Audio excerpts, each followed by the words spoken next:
Hello, my name is Lakita Johnson, and this is my presentation, CRJ 380 White Collar Crime. White collar crime is a financial motivated nonviolent crime committed for illegal monetary gain.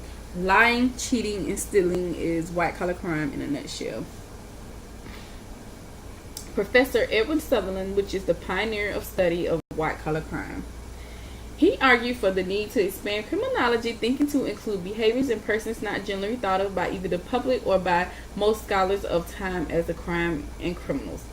Sutherland contended that such an exclusive perception ignores the fact that persons of criminal behavior of a lower socioeconomic classes, principally in the administrative procedures used in dealing with the offenders. He called these offenses white collar crime. He defined white collar crime as crimes committed by a person of respectability and high social status in the course of his occupation. He connected two distinctive elements: the social status of the offender and the occupational mechanism by which the offense is committed.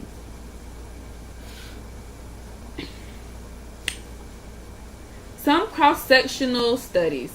He found that every one of the 70 corporations in his sample, he occurred one or more adverse decisions, with two most prolific transgressors and occurring a total of 50 violations each. The firm under consideration recorded 980 violations, and of these 980, 158 were criminal offenses. 41 out of the 70 corporations have been convicted on criminal charges, averaging 4 convictions each. A person with 4 convictions are defined as a habitual criminal.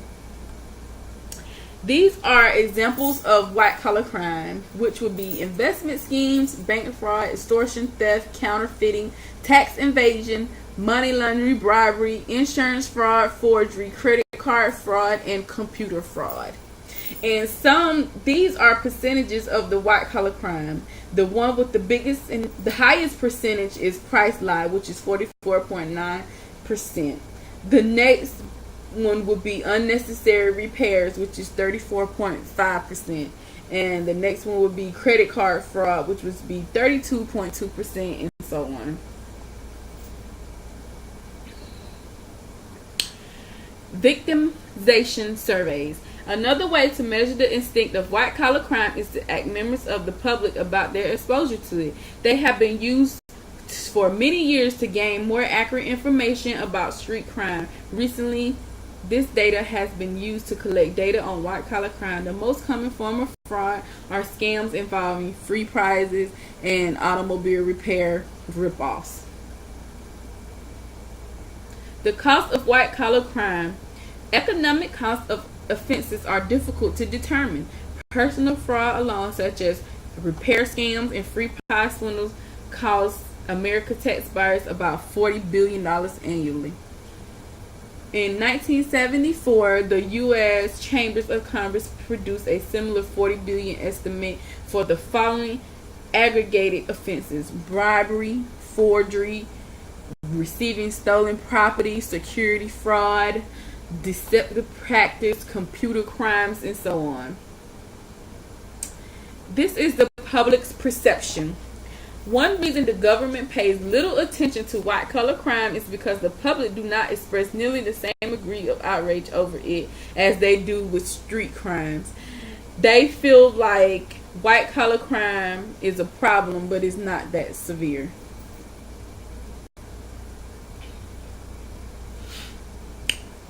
These are some types of white-collar crimes, and these are some schemes of white-collar crimes. Some types of white-collar crimes will be bank fraud, blackmail, bribery, and embezzlement. Some types of schemes of white-collar crime would be advance fee schemes, airport schemes, and automobile repair schemes.